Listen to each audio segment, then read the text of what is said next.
Penyekatan larangan mudik yang dilakukan pemerintah dari tanggal 6 sampai 17 Mei 2021 telah berakhir.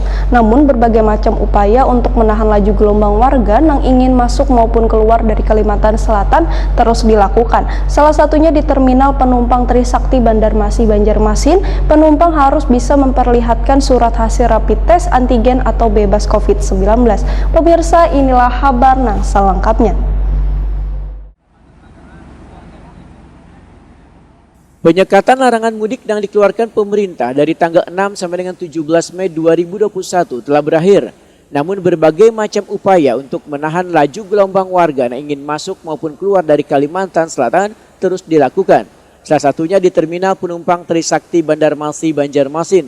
Penumpang baik yang datang maupun berangkat harus bisa memperlihatkan surat hasil rapid test antigen atau bebas COVID-19. Bila kada, penumpang yang melalui jalur laut ini terancam kada bisa meneruskan perjalanannya. Manajer Sip B Terminal Trisakti Banjarmasin Ahmad Tabrani Wetokuni Prima TV malam Rabu 18 Mei 2021 mendahkan seberatan penumpang yang datang harus menaati aturan termasuk memperlihatkan surat hasil rapid test antigen atau bebas COVID-19. Jika dokumen tersebut kada dibawa, maka penumpang tersebut akan dilakukan pemeriksaan menggunakan genus C19. Bila hasilnya dinyatakan negatif, maka penumpang tersebut diperbolehkan melanjutkan perjalanan. Apabila hasilnya positif, maka akan dimasukkan ke ruang isolasi. Ahmad Tabrani menegaskan, penumpang di ruang isolasi akan melewati masa pemeriksaan kemudian dijemput pihak kesehatan untuk dirawat di rumah sakit. Hari pertama ya pulang kampung, istilahnya terus arus mudik. Namun kalau dari arus balik dari Pulau Jawa, penumpangnya tidak banyak hari ini, sekitar 20 orang aja yang untuk kapal yang tengah malam nanti jam 2. Tapi ya untuk yang jam sekarang ini penumpangnya masih kosong. Namun tetap kita mengantisipasi, jadi kita sesuai arahan tim posko lebaran yang di bawah Bapak KSOP bahwa kita harus tetap siap walaupun penumpangnya ada atau tidak ada. Jadi atas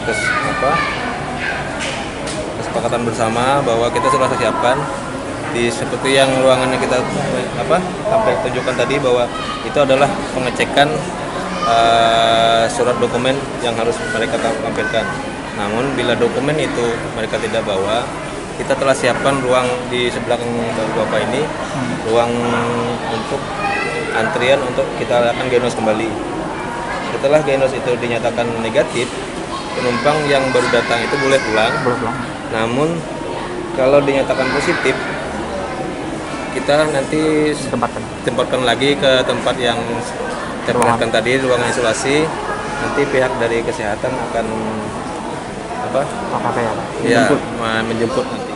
Sementara itu, jumlah penumpang yang tiba di Banjarmasin sekitar 20 orang, 7 diantaranya adalah kekanakan. Arus mudik dari Pulau Jawa ke Banjarmasin ini kemungkinan akan terus mengalami peningkatan seiring dengan berakhirnya masa larangan mudik Lebaran.